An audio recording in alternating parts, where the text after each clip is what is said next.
Hey guys, this is the Earth Below. Quite a little intro there, huh? I wanted to share something with you. I talked about starting to do something a little different, sharing with you some of the things that inspire me. Did that music sound inspiring to you? You probably couldn't understand what he said, but what he said there has actually been one of the most inspirational things that I've heard in a long time. Maybe indirectly, it may sound a little odd, but I'll show you the lyrics here in just a second.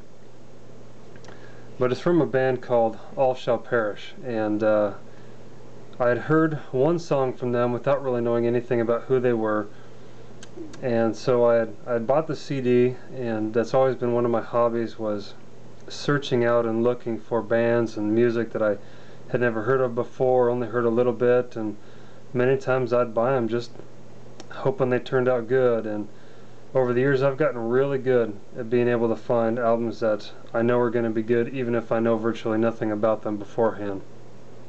And this is one that actually surprised me because I knew it was heavy music, kind of chaotic, and I wasn't quite sure where they stood lyrically. You saw the picture there in the beginning. That was the album cover. This was their last album a couple years ago. Showed a picture of the Statue of Liberty with holding guns with some screws coming out of the earth there and fighter jets flying around. So I thought that was very interesting, and once I read the lyrics and listened to the songs, they really had something to say.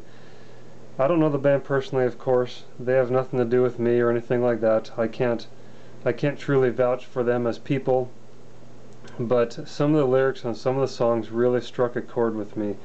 And that beginning there, the introduction here, is one of them. Part of the problems with metal is that with the looks, I can show you a quick little picture of these guys. You wouldn't necessarily expect a whole lot just by looking at them. You wouldn't necessarily expect a whole lot from them. You know, when I saw that picture, I didn't know a whole lot either. Then you hear the music, and immediately the music can be off-putting to a lot of people. It just sounds like a bunch of chaotic noise that makes no sense, and people discard it as being evil and everything. But the first line in that song said, "I witnessed your death. You gave it up to the rape of indifference." And the song continues along those lines, talking about people who are indifferent to others and are only searching for their own selfish gain, pretty much, and people who might judge other people according to how much money they have and what you're chasing your life after.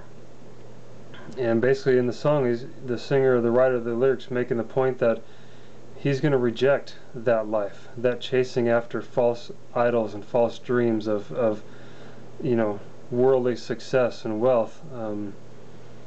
And I just love that first line. I witnessed your death. You gave it up to the rape of indifference. And it really has stuck with me because most of my life has been an exercise in indifference, you could say. I spent most of my life just not really caring. Very live and let live, not paying attention, not trying, not striving necessarily, just indifferent to almost any issue you could bring up.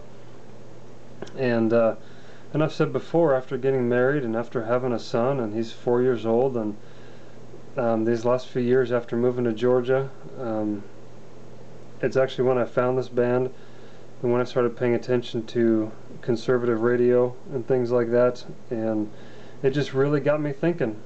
And then that last video I did, that book by a guy named Thorne, just talking about critical thinking and individuality and not letting the world think for you, but you deciding for yourself who you are and what you believe and stand for.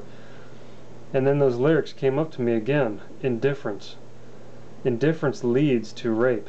If you're indifferent in this world, it's going to lead to rape. People are going to rape things from you. They're going to take things from you. And eventually it could lead to death. The death of your soul, the death of your spirit, the death of who you really are as a human being. The death of your marriage. If you're indifferent in your marriage, where's that going to lead you to? If you're indifferent at your job, where's that going to take you? If you're indifferent towards your children, where's that going to take you? The following line in that song says, "Now take those dreams to die." The dreams we may have had when we were youth.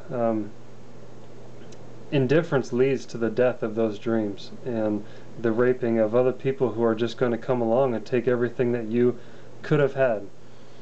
And that's not a life I want to live anymore, a life of indifference. I don't want people taking things from me. I don't want this government stealing all of my rights and liberties and taking all of my hard-earned money and giving it to people who don't deserve it.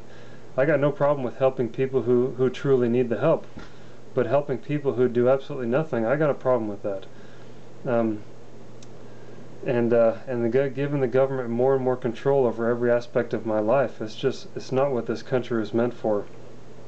And these guys have another song on this album that I'm going to do at another time called "Awaken the Dreamers," and it has a lot to do with the Revolutionary War and how we got to where we are and what our forefathers gave up and sacrificed and fought for.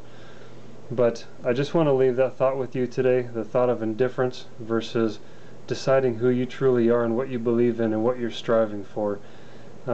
If you're struggling in your marriage, if you're struggling at work, if you're struggling with your kids, if you're struggling with your faith, whatever it is, I encourage you and implore you to stop being indifferent about it and start living and start doing something about it, and see how chasing and striving after your dreams changes your life. Thanks for watching.